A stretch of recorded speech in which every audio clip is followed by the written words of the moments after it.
In Western Australia, the leader of the state government is titled Premier. By convention, he or she is a member of the lower house, the Legislative Assembly.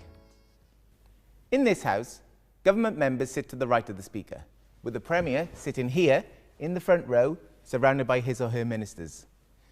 As leader of the state government, the Premier takes a leading role in the Parliament, explaining, discussing and promoting the government's policies.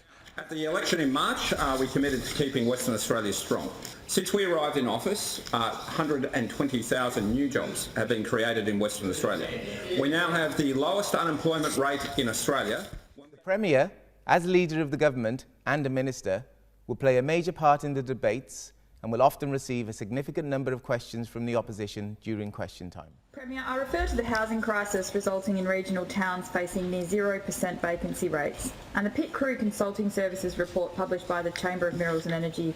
Then I ask, do you agree the outcome of your government's failure to invest in land, housing and regional communities over the last 4.5 years will leave industry with no option but to increase their fly-in, fly-out workforce?